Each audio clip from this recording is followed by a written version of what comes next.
spend a lot of time in this book, in Confidence Code, trying to drill down into what is confidence. And all the people we interviewed, we asked them, what is confidence? How can you define it? And the best description we ever had was this: confidence is the stuff that turns thoughts into action. And thoughts without action are pretty useless. And the great thing, I think, about this notion of confidence is that it's about doing. It's not about bravado or swagger or dominating a meeting or being the person that speaks loudest and longest. It's not a sort of mannerism. It's about doing things. And the more you do things, the more confidence you get. It's a wonderful virtuous circle.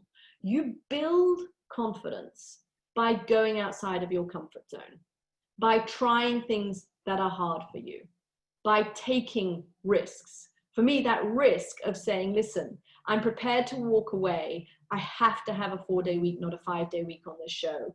That process gave me confidence, because I came away from that thinking, wow, you know what? I can push the limits. I can do something hard. I'm not a confrontational person. I'm kind of a people pleaser. So the prospect of pissing off my bosses was a big deal for me. I didn't like that. I didn't like to be seen as difficult. But I got what I wanted from that negotiation, and that gave me confidence. I see confidence almost as bricks in a wall. You build it. Brick by brick by brick by brick, you build your confidence. I'll give you another example. I was invited into a meeting at the White House on Middle East policy.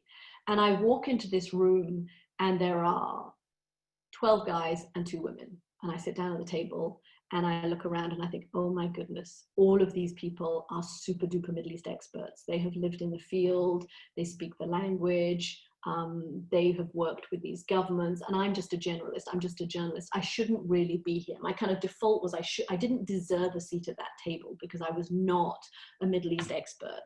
So we listened to the presentation from the National Security Council team, and I can picture this scene so clearly in my mind. We're sitting in this kind of anonymous conference room, and they give their spiel, and they finish their presentation, and it gets to the end of the presentation, and it's time for the question and answers, and the men in the room, actually, you know what, they don't even raise their hands. They just jump in with questions.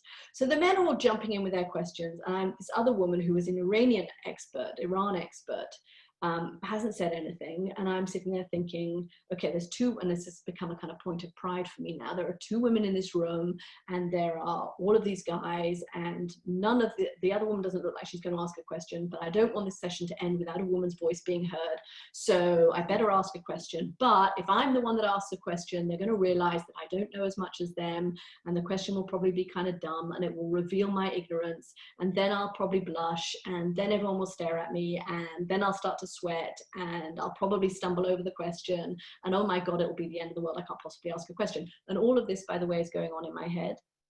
It would have been a heck of a lot more useful for me just to be listening to the discussion, right? But I am consumed with this soundtrack that's going on in my head. In the end, I do put my hand up. I am still quite a good girl. And I ask the question, and you know what? It's not the most stupid question in the history of questions. And even more important, the sky did not actually fall on my head. And the earth did not, in fact, open up and swallow me whole. And I was still standing. And the next time round, when I was in a difficult situation like that, with experts in a similar situation, I knew that I could do it.